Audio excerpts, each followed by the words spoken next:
What's going on, guys? Welcome back to United View. How is everybody doing? This is your late night view. This is my first late night view that I've done. So I'm very excited about this. I'm excited for the new show. Flex has done an amazing job the last couple of days, but this is the first one that I'm doing. So bear with me. Fingers crossed, guys. Fingers crossed it'll go all right tonight for the late night view. As always, smash a like on the video as you come through the door into the United View household. Smash a like. You take your shoes off at the front door, so why don't you smash a like? Or you come sit down with friends and we talk about Manchester United and the world going on of MUFC. There's a couple of things to talk about today. Obviously, the big thing is Fred. We're going to talk about Fred and that whole situation, what it means for Donny van de Beek. Certainly some interesting things there. Also want to talk about, again, I know it's not really transfers anymore, but we are going to talk a little bit about Declan Rice because that's been spoken about today as well. So we'll touch on that too. There's a couple other things in the news that I do want to get to as well. So it's a bit of a busy one, today as well. If you've seen us on social media, United View TV on Twitter and Instagram, you'll see we got to 70,000 subscribers today. I wish I had some or one of those, things that makes the noise when it comes out. What are they called? I have no idea what they're called. Anyway, I wish I had one of them because thank you everyone that's joined us on this journey so far. 70,000 subscribers. We couldn't do it without you, and it's only the beginning. So it's a very exciting time. As always, let me know where you're watching from as well. We've got a great community here at United View. Very exciting times. And I'm just always fascinated to see where you're watching from. I don't know why, but that always just tickles me to see that people are watching all the way, around the world. And we all come together to talk about Man United here on this great channel. So it's amazing. Absolutely amazing. Palmyra says fresh trim, Owen. Yes. Yes, it is a fresh trim. Do you know why? Because obviously you could see the thumbnail. Obviously we're doing the thumbnails and Flex was like, yeah, you can have your picture on there if you want, all that kind of stuff. And I thought, I'm telling you, Flex, I look homeless. I mean, this takes a lot. This takes a lot of work, which is crazy, right? So I thought, I gotta get a haircut. I gotta get a haircut. I got to. Otherwise, we've got to do it. So people are saying Cambridge, Phoenix, Arizona, Boston, USA, Kenya. We love you guys from Reuben. Appreciate you, Reuben. Thanks for joining us tonight. Seattle, USA. A lot of USA guys tonight, which is amazing. So yeah, let's get into it. And talk about, obviously, the big news coming out of today is about Fred. Now, a lot of people I know, when I say the big news is about Fred, people will roll their eyes and go, oh, here we go. Why are we talking about Fred? Do we have to talk about Fred? Well, depending on how you view Fred, this is good or bad news. We'll have to see. We'll have to see what you guys think. So it was first reported by Simon Stone today, and it has to do with all of this drama when it comes to the international players that have gone to South America, particularly the Brazil and Argentinian players. So Simon Stone first reported today, he said, quote, understand Brazil have asked FIFA to invoke 5-day rule so 8 Premier League players can't play this weekend. This affects the likes of Manchester United, of course, us with Fred, Liverpool, Man City, Leeds, and Chelsea. Big names that can't play this weekend are the aforementioned Fred, Thiago Silva, and Richarlison can't play either. Now, there's a bit of other stuff that we'll get into because then I'll talk about how does this affect Donny van de Beek, how does this affect Manchester United, blah, blah, blah. So he then said that the early response from the Premier League clubs to the Brazil decision is one of defiance because just of course it is. They're trying to find a solution that will clear the players to play this weekend, so it's not guaranteed, it must be said, and don't think it is right to prevent them doing so under circumstances. Big question now is how far is the Premier League going to push it? So it's nothing set in stone as of right now.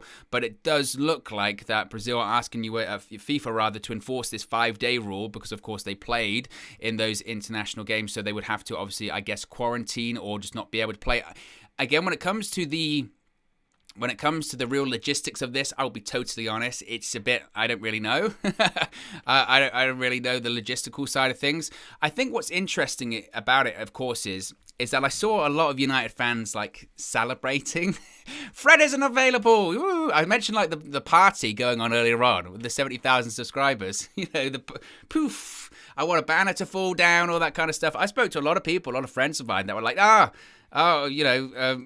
Fred and all this kind of stuff, And so Fred's not playing. And what does that mean for Donny van de Beek? Well, what it means for Donny van de Beek, this is the interesting thing, is that, of course, right now, we're kind of short in midfield options anyway. And we'll get to that because when it comes to the transfer window, it looks like the United hierarchy is aware that they're short of midfield options. But we're short of midfield options because, of course, we don't have Scott McTominay at the moment. He's recovering from groin surgery, although he is back around the training ground. There were pictures of him through this week, wasn't there? Of him being back and sort of jogging around. I thought he had surgery like 2 weeks ago. It's unbelievable. Absolutely unbelievable. So they had the Scott McTominay comes back. And so Scott McTominay's in training, rather.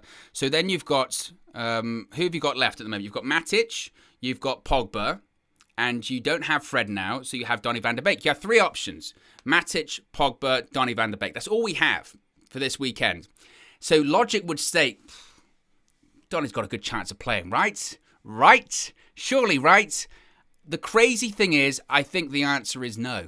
I think the answer is no, which says sort of everything that needs to be said, right? I think it says everything that needs to be said about Donny van de Beek's position at Manchester United right now. You would think, considering we only have 3 midfielders available, and we know how Ollie wants to play, and I don't see us changing from that at the weekend. I don't see Ollie moving to a 4-3-3. I don't see Ollie moving to a more dynamic formation. I don't. Maybe in the future, who knows? But as of right now, he'll probably justify it. And again, this is something I agree with, but it'll be something in his mind that I think this is how he'll justify it as. He'll say, well, we're coming back from an international break. Players are coming back at certain times. This isn't the right time to change it. If I'm going to change the formation, I would change it at a time when I've got the players for 2-3 weeks. We can train the different formation styles. We can train the different patterns of play. We can do all that kind of stuff on the training pitch.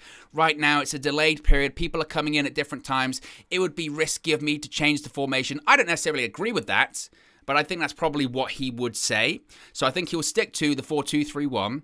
So that would imply you've got two midfielders sitting behind that 3, behind the striker.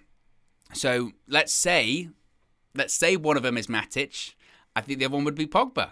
I think that would be the case. And it's crazy to me because we saw a situation previously, right, when it came to Donny van de Beek at Southampton, right? Who did he bring on? He needed to change them, so who did he bring on? Could have brought on Donny van de Beek.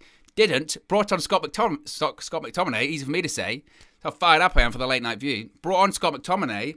He needed surgery at the time, and he had surgery just a couple of days later. And I said at the time here on the channel that speaks volumes. That speaks volumes for how Ole Gunnar Solskjaer really does think of Donny van de Beek. It does. That just speaks volumes. You can talk about in the pressers, you can talk about interviews about he's got a part to play at the club. He's doing great work on the training pitch. He'll get his opportunity, this, and this. But when you brought on a guy that frankly had one leg, that was the situation, right? So I would love to see him start the weekend. I think he should start at the weekend, especially when we're playing Newcastle at home. We know how Newcastle are going to set up, right? Especially with a side that hopefully, let's not have another social media meltdown, that hopefully has Cristiano Ronaldo in the side. You would hope that Ole Gunnar Solskjaer and his staff would say, actually, you know what? Newcastle, they're going to be just sitting behind the ball, low block, try and nick a goal, nick a set piece. They'll be happy with a draw. They'll sit back. They'll just invite pressure. Given that we know that's how they're going to play, we need someone in those deeper positions that's a bit more dynamic, a bit more of a deep-lying playmaker. Yes, of course, Matic can break up play and all that kind of stuff, but do we really need him at the weekend? Do we really need that person at the weekend? It's like, he needs to break up play, because Newcastle are going to be such a threat in the middle of the park. The answer is no. It's Old Trafford. We're Manchester United. We should be attacking teams. We should be like, we're going to have a bit of energy and win the ball. Donny van de Beek can do that, but also he's got this bit more of, he's a bit more dynamic. He's got this bit more of a technical ability. And Donny van de Beek, he had the interview this week, right, with Rio Ferdinand. He's like, I can play as a 6, I can play as an 8, I can play as a 10. It depends how Manchester United are going to play, of course, because it's going to take some time to adapt to that. It depends how the team's going to play, how I fit into all that. But part of me sees this and says, right, McTominay's not playing at the weekend. Both McFred are out. Both of them. When does that happen? Has that even happened before? Both McFred are out. McTominay's just had surgery. Fred's out with this 5-day rule, and he might not be able to play on Tuesday as well. So he's out with this 5-day rule. So you would think, right, if there's ever a time that Donny van de Beek would get his opportunity. If there was any time that he would get his opportunity, then surely it would be now. Surely it would be now. So I don't really, like I said, for me, I just find it very, very disheartening, to be honest with you, because it's kind of a case of you kind of feel like you know where this is going. You know where this is going. You know it's... Because I mean, and I would love to look at the team sheet.